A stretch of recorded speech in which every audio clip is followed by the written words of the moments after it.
Well, hey there, it's Irene Lyon, and welcome to this 3-part video training on healing trauma.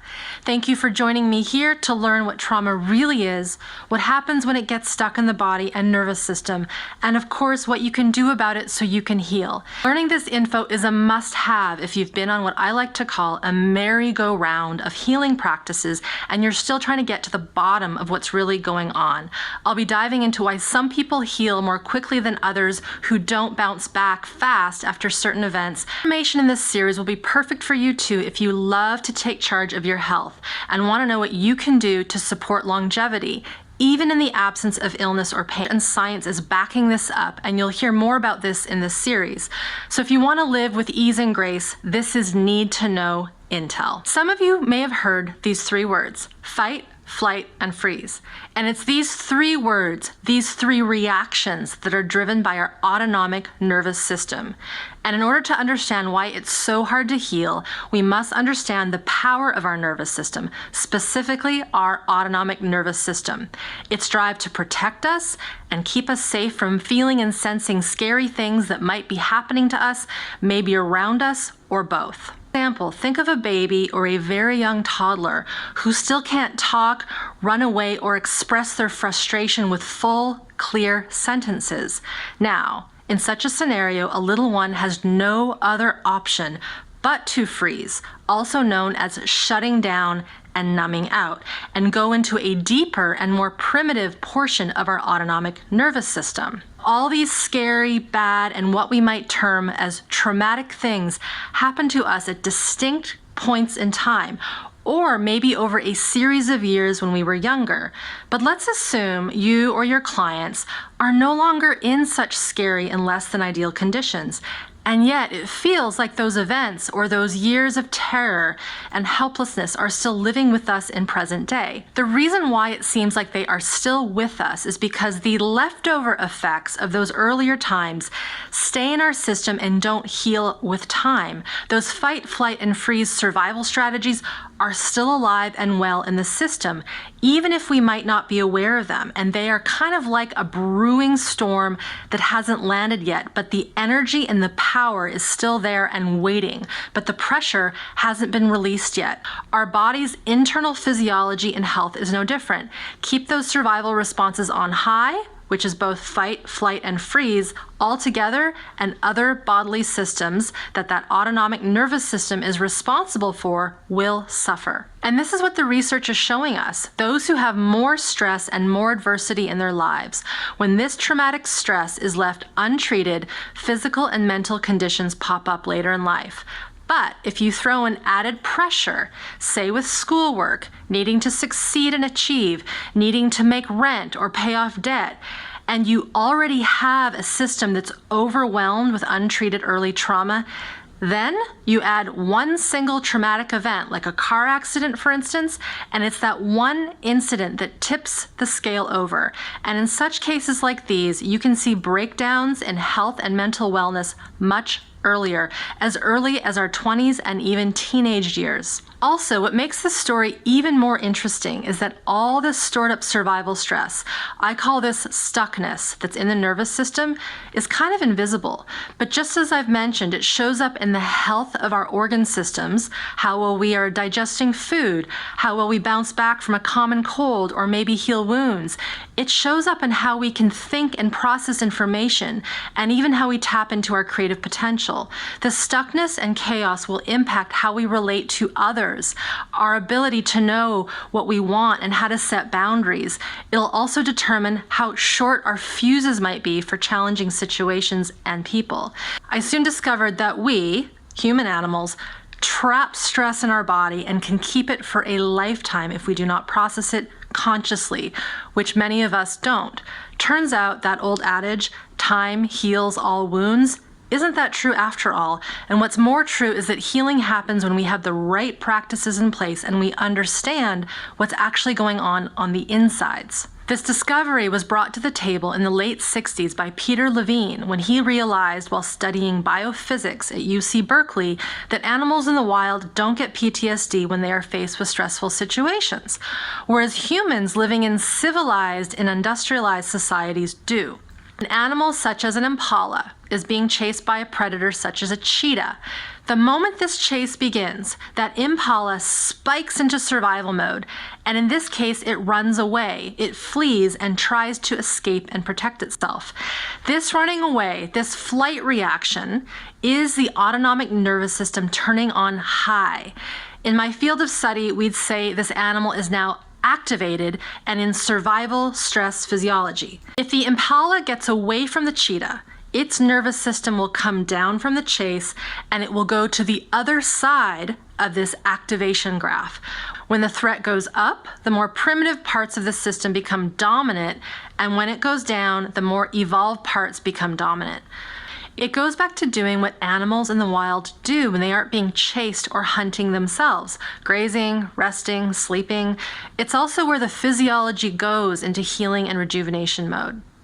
The other scenario might be that the cheetah gets the impala and the impala senses it might soon be cheetah dinner. So it'll go into a freeze reaction to numb out the pain of the kill. But while the impala may look dead, it's actually in deep shutdown response. And if that cheetah gets distracted by something else in the environment, maybe another animal wanting its kill, the impala will sense that it can flee and save its life.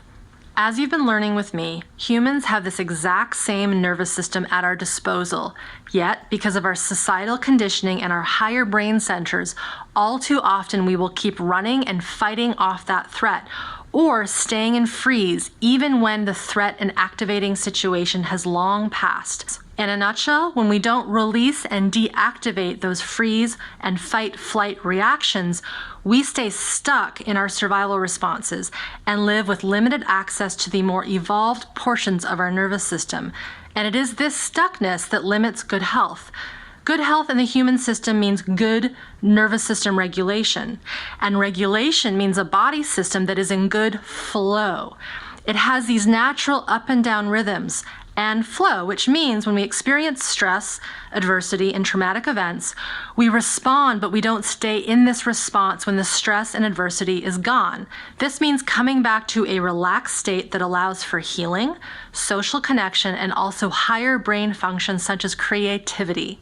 Now let's take a look at how this held trauma in our system can cause people to react differently to the same event. But imagine a very minor car accident, something that's a 5-mile-per-hour fender bender.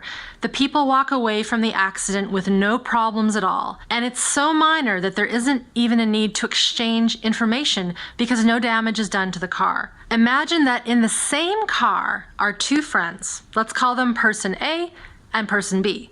And both are in the back seat of the car. Person A walks away fine. Next day, they're fine.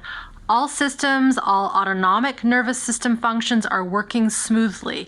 They have no trouble sleeping. They have no trouble getting into a car either as a passenger or driver. Their digestion keeps working. Muscles feel great. They were just as they were the day before. But person B the following day is not so great.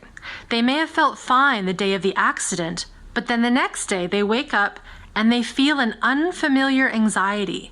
They notice that they startle when their kids come in from playing outside, and they don't want to drive to work the following day. And this continues over the period of a week or two. They start to get sore neck muscles. Their entire body becomes tender and sore. They get a common cold virus and may never get a cold. And their digestion starts to go off with heartburn and trouble with bowel movements. They go from feeling like a healthy human being to having no energy. And to top it all off, bouts of panic start to arise for no apparent reason. It describes perfectly how mysterious signs and symptoms can surface when someone might not think anything that big has happened to them. So I want you to imagine a swimming pool, and there's this pool with some beach balls in it, those good old plastic beach balls. Now imagine there are too many balls in this pool of all different sizes, and there are so many that they can't really move, and it's even hard to get them out of the pool. Now imagine your body is the pool. Your nervous system, your cells, your organs, This is the pool, and the balls inside of the pool are the accumulated stresses and survival impulses, those fight, flight, and freeze reactions that are still humming and buzzing around because they never got a chance to fully act out and release. There's not a lot of space for much else, right? Too much stuff means not a lot of space for movement and general flow.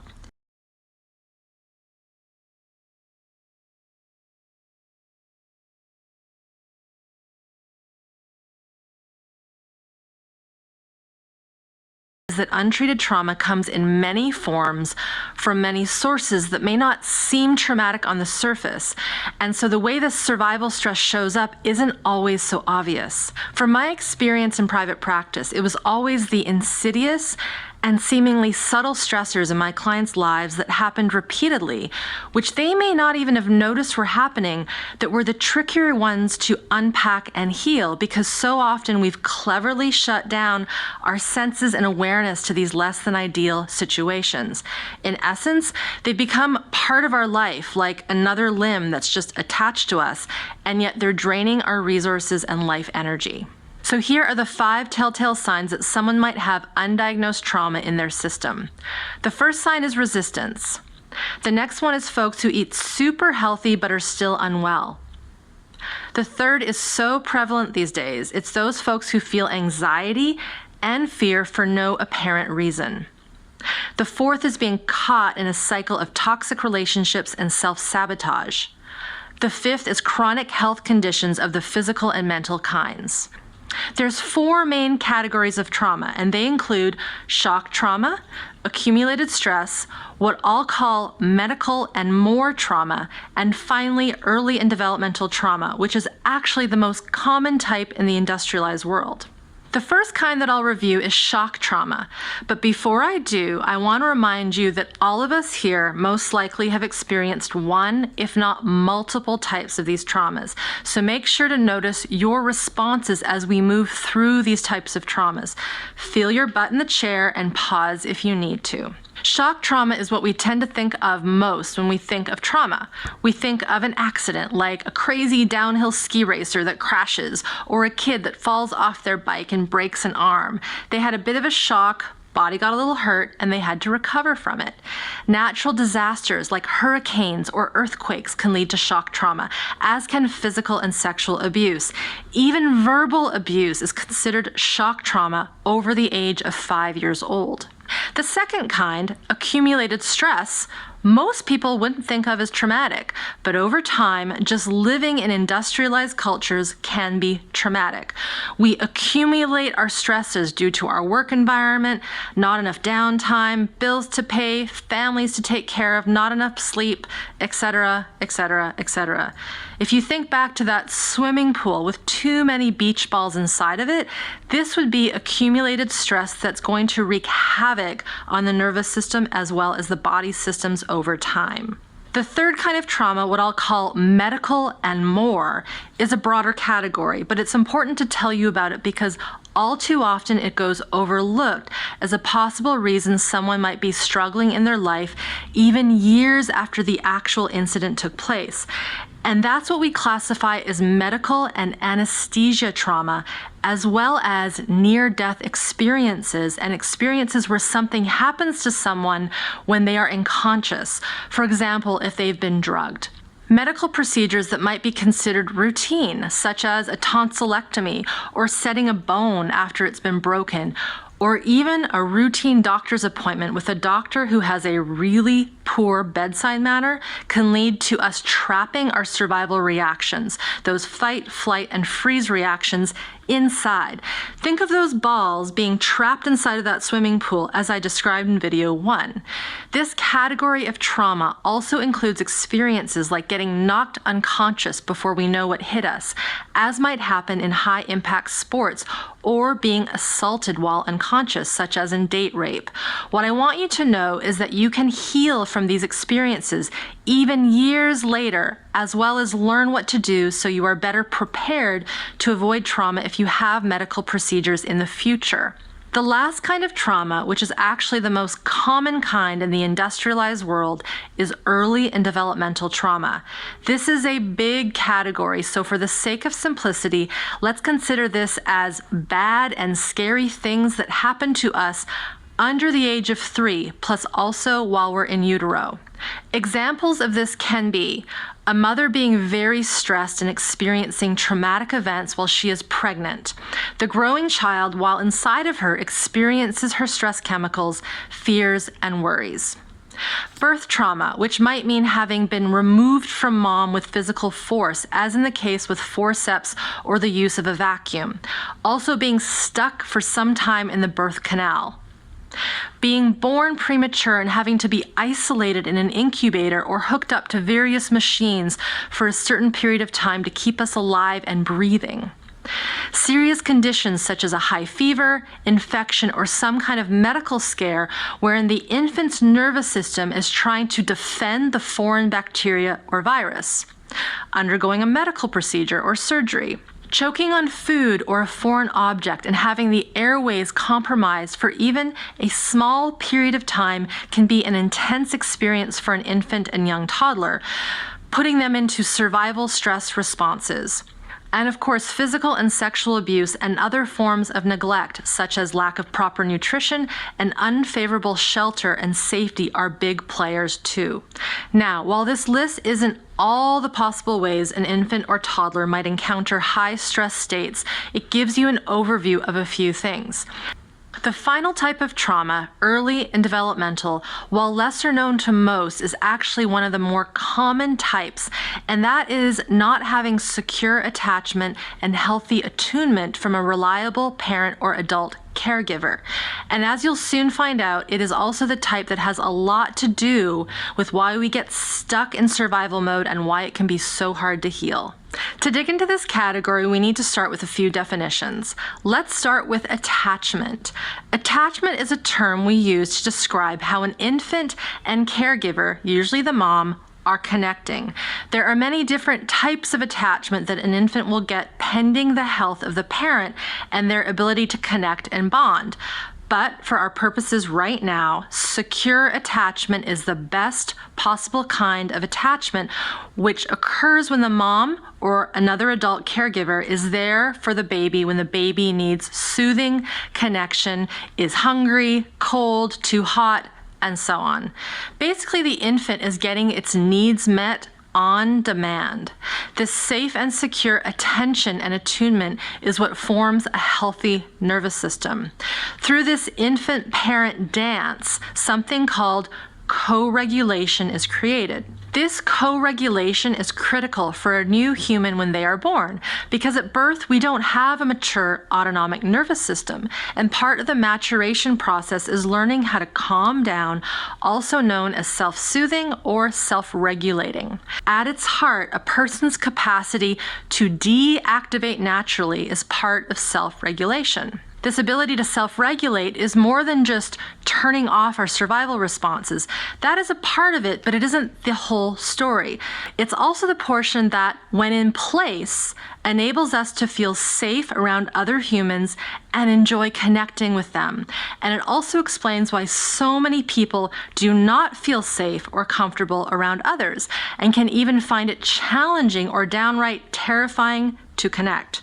Due to its sophistication and high level of refinement, this mammalian branch isn't functional when we're born. The potential is there, but it's not working, which means it must be built up when we are a baby, and it's via this secure attachment and healthy attunement that this takes place. Trust me when I say that not having at least one attuned and healthy caregiver will create a high level of survival stress in an infant, which is why this is classified as early and developmental trauma. Which means to heal, we need to work on bringing those pieces that were missing in the first place back online. Please know that we can learn how to build this mammalian part of our nervous system back up later in life because of something called neuroplasticity. The study uncovered is that the more ACEs, or adverse childhood experiences, you had as a child, the greater your risk for physical disease such as cancer, heart disease, chronic illness, mental illness, being a victim of violence, and also being the one that is violent. We can tackle the underlying root cause of our hurts, pains, anxieties, overwhelm, toxic relationships, and more. Meaning there is hope and promise for those who have been impacted in this manner. Perhaps this is you or your clients. We also know the importance of nurturing our young and caring for the families that care for them.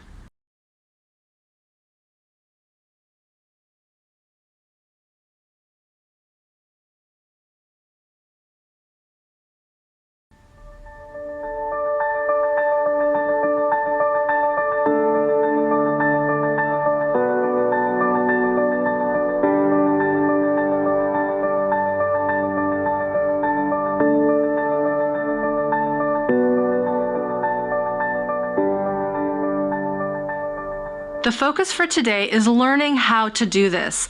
I'm about to break down the 5 key components that I have found must be understood and practiced so one can begin rewiring and regulating their nervous system, and of course, their entire body-mind interface. The 5 keys are: know what's going on, awareness and psychoeducation; connect, support and community; master your stress physiology; feel discomforts and fears; build capacity. Know what's going on, awareness and psychoeducation. To heal at this nervous system level, first you need to know what's really going on. Because of our higher brain and its cleverness, we need to feed it the right information about our nervous system so it can have the upper hand when we slip into survival mode. You know, in those moments when we shouldn't be. When it comes to awareness, we need to cultivate self-awareness and environmental awareness. So this means learning how to orient to yourself and to the environment around you. As we cultivate internal awareness, we become more aware where we feel tense and relaxed, of body sensations, of our internal impulses, and even our organs over time. We learn to not only feel impulses, but how to follow them. And by following our impulses, I don't mean following one's impulse to eat all the cookies in the cookie jar. It is about feeling into our internal physiology and knowing when it's trying to talk to us. So this is a very important piece. Also, we need to learn how to orient to our external environment, something that sounds simple but in reality is layered and is a huge part of growing nervous system health. Then we need high-level information, not dumbed-down versions of it, because let's face it, the body doesn't dumb down. So the education, the complex psychoeducation, is critical for healing trauma. Connect, support, and community. The next key for healing trauma and getting greater regulation back to your nervous system is proper support, connection, and community. And as Gladwell writes in his book, the Rosettans had created a powerful, protective social structure capable of insulating them from the pressures of the modern world. Simply put, the Rosettans had many experiences in their lives which created a positive effect on their social engagement nervous system. This system is that pro-social portion of our parasympathetic nervous system that I briefly touched on in video 2. Its job is to connect us with others. It also helps at our physiological level to downregulate, to self-regulate the heart rate and blood pressure when it senses excess stress. My sense is this was most likely why the level of heart disease within this Rosettan community was remarkably low. Their connection with each other was instilling a level of support and soothing that was, to put it simply, healing. Humans are social creatures. No matter how introverted and shy we might think we are, we crave love and connection. This part of our nervous system that is wired for human connection, this pro-social branch that is part of our vagus nerve, needs connection and attunement that's safe, secure, and filled with empathy, not only to develop when we're infants, but throughout our entire lives so we can maintain a sense of well-being and goodness, which we humans are wired to heal, grieve, celebrate, and create together. When we can connect with others who share this same path, people who get us and get what we are going through the way we do in Smart Body, Smart Mind, we see that it is possible for things to change for the better. We meet our deep human need for healthy connection, which fires up our social engagement nervous system and supports healing at the biological and cellular levels. Master your stress physiology.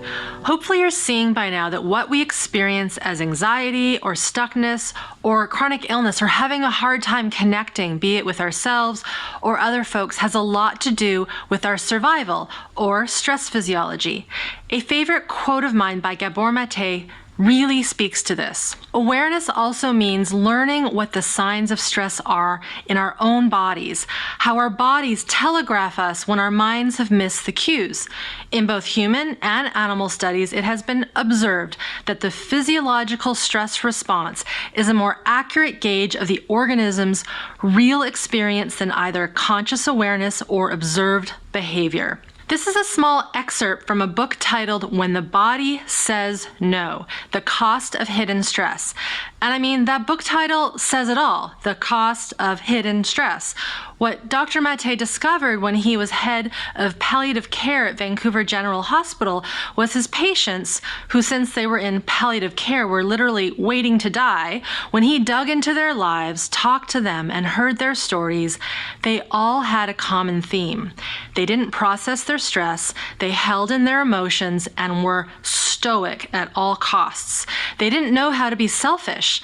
Yes, selfish, meaning they always put others first and their own needs were never important. They were always apologizing for being alive and being sick, and many had traumatic experiences growing up.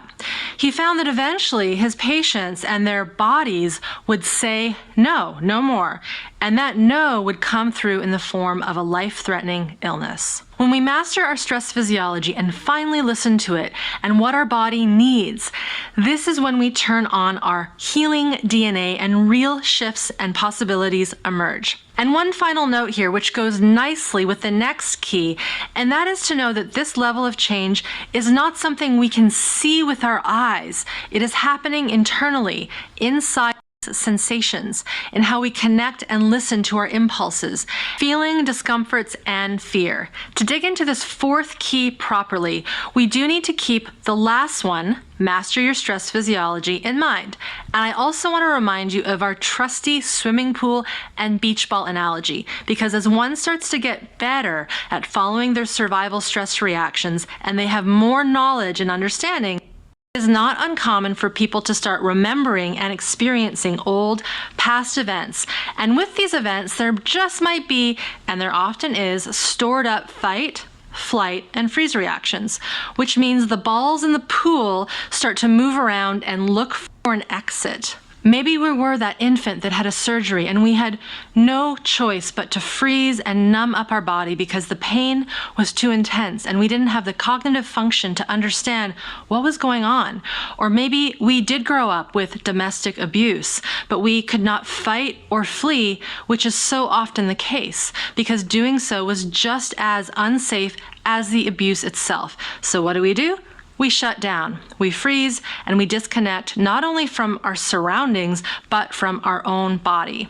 But under all that shutdown is survival energy, that life force energy that is our fight and flight energy. And when this frees up, this is what sparks up our healing capacities. And it can also spark up fear, anger, and other uncomfortable emotions that were associated with the trauma. What's happening and how to work with it, we fear it less. And when we start to allow these old experiences to move through, our swimming pool starts to empty out those beach balls of stress, and it also becomes bigger overall. This means more space for stuff that is not just based on surviving and staying safe. Build capacity. Building capacity means making that swimming pool bigger. With greater capacity, we don't sweat the small stuff, and what used to be highly triggering and even downright terrifying becomes way easier to face, be with, and release. What might have thrown us off for days or even weeks or months can be processed and integrated in minutes, even seconds. Building capacity happens in two ways: by working directly with the underlying physiology, the cells, the organs, and other bodily systems. And it also happens by default when the other keys are put into place. To be specific, when we know what's happening inside of us, have some good support and connection with like-minded people, and have learned to start mastering our stress physiology instead of fearing it, which means we can allow activations and stressors to move through us without getting stuck or sending us offline into avoidance, freeze, or dissociation. This also contributes to building capacity. Or to go back to that analogy from video 1, this creates a bigger swimming pool that allows the old stresses to move out and keeps the new stresses from getting stuck. The balls might come in, but they don't stay for very long. Put another way, this means we can handle the little and big stressors that come our way each day. Another benefit to building capacity is improving our perception of dangerous and also safe environments. We become more accurate in our senses and gut instinct. This means being more able to know what to choose, what to do, and when to do it. People who follow this path of nervous system-based healing will find themselves more in tune with their environment and also with their own sense of self and purpose. So capacity is really about creating space. And we need to not only have space in our system and develop that, but we need to have space in our life, even if it's a little bit. Meaning, we need to make space to be curious, to explore, to feel that there are other possibilities for healing, rather than what we've been told, fed by our community, by the medical community, etc. And it's even about creating space for more possibilities when it comes to our sense of self. A powerful byproduct of practicing these 5 keys is that folks find they have more access to themselves, and their life force shines through. They are able to feel like and be themselves more and more naturally and spontaneously.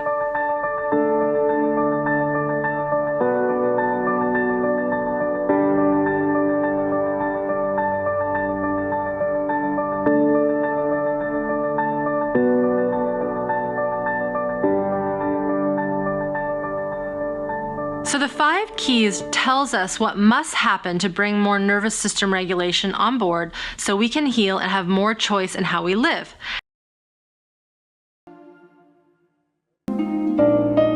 年月有如閃電飛過，但你的手從未離開過。看春光，看豔陽，看落葉，看冰河，你右手總晝夜扶持着我。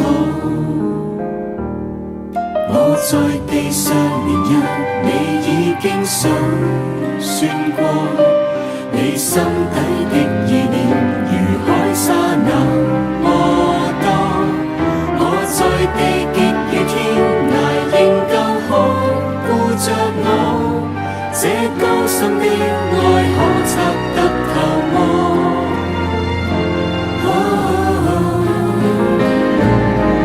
仍要將愛雖避不過，但我有處同在能衝破。有北風，有巨浪，有禍患，有艱難，我藏身主蔭下昂然步過。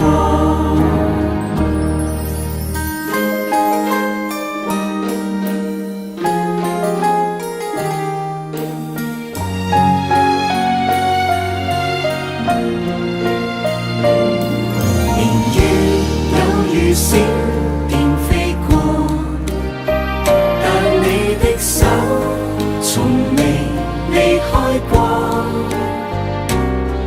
看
說好了披上夢而飛，說好了一起就完美，縱經過風雨，說好了別分離。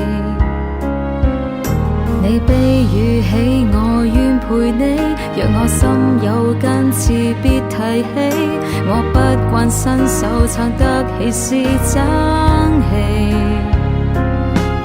如若心底角落開放了，連創傷也不儲起，還是個別飾演這套戲，會否繼續優美？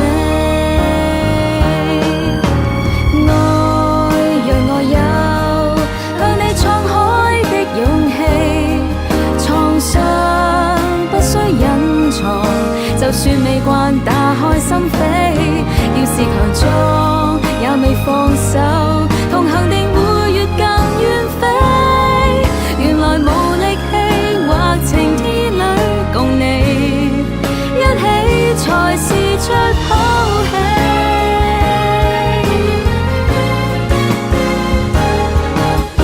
愛讓我有向你敞開的勇氣，創傷不需隱藏，就算未慣打開心扉，要是強壯也未放手，同行定會越更遠飛。原來無力氣或晴天裏共你一起才是出口氣。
赞美主生命，我要歌颂主生命，以宝血洗净我内心的污秽。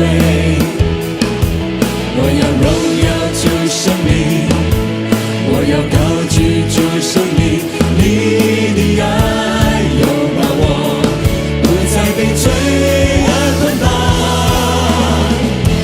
主你安生触摸我，驱走内心的伤痛，在你里面我重新得力，有满足的喜乐。主你荣光照亮我，生命不再有愁烦，在你里面我的生有余，因你的爱我不再一样。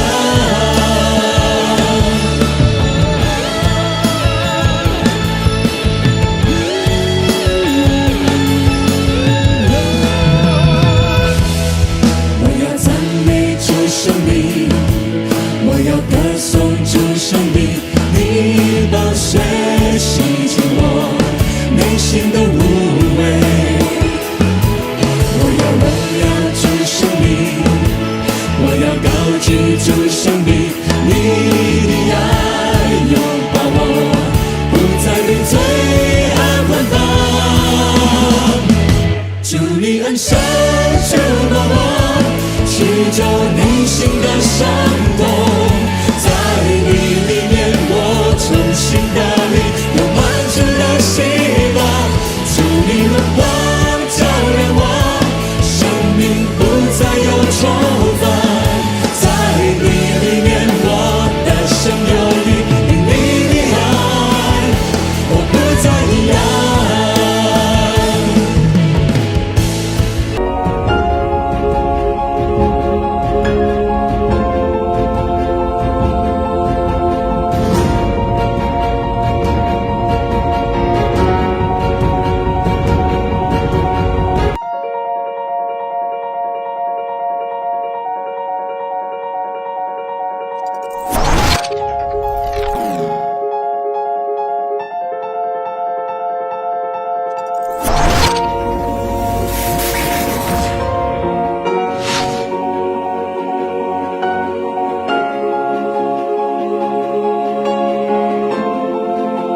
IPC Bio。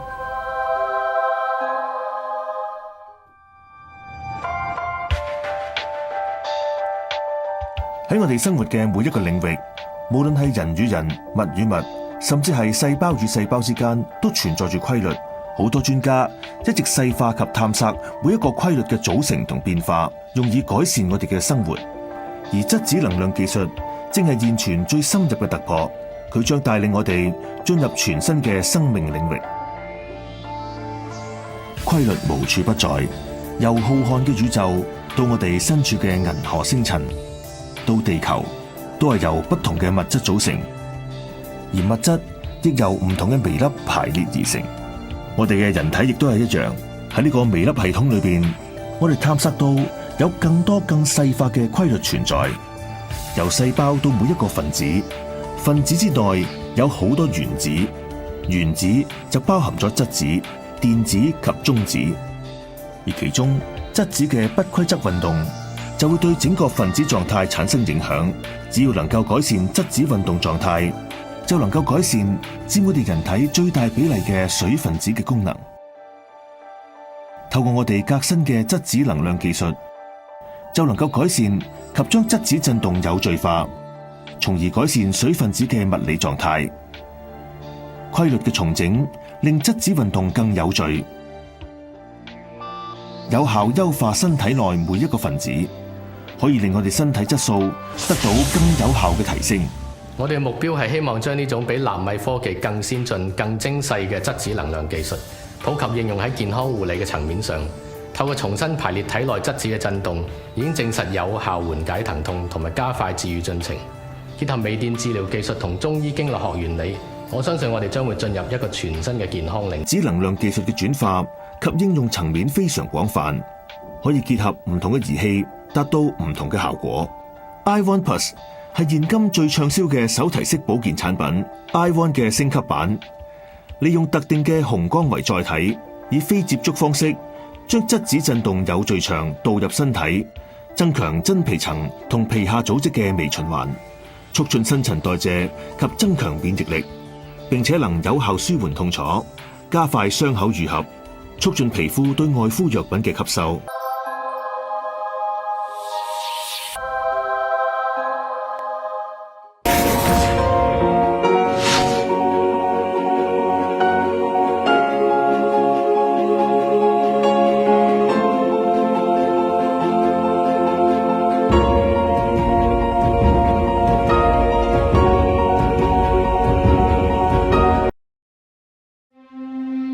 It's not just that disease starts in the mind, it's that everything starts in the mind. In today's world, these stresses are 24/7, 365. The net result is illness and disease. 90% of what takes people to the doctor is stress-related illnesses. When you perceive a threat, in the old days we referred to that as fight or flight. But now it's your spouse, or it's your boss, or it's rent that's due in a week. And yet the system reacts as though it's a life-threatening situation. And if you're running a fight or flight response all the time, your immune system is compromised chronically. We have the most money going into healthcare than any country in the world, and we have some of the worst statistics of healthcare. My body wants to be healthy, but it's the head it's the fear. I don't know who I am without being sick. In a way, we have more faith in the power of cancer to kill us than we have faith in the power of infinite possibility. Every organ in the human body has the ability to heal itself under the right conditions. What are those conditions? That's the question. We are in a mindset that our body is a machine full of organs with buttons and levers that need adjusting. Psoriasis and eczema, cause unknown. Multiple sclerosis, cause unknown. Fibromyalgia, cause unknown. Are examples of people out there who have healed from it. When I looked at the data, they were all using these 9. Only 2 of them are physical. The rest are mental, emotional, and spiritual. Does this mean medicine is all negative? And I go, absolutely not. Medicine does miracles with trauma. What we see here is belief itself shifts biology. That intelligence giving us life. It is the greatest healer in the world. These symptoms are brilliantly intelligent in waking us up. Doesn't matter how long you've been sick, you can heal. And always remember that and never forget it.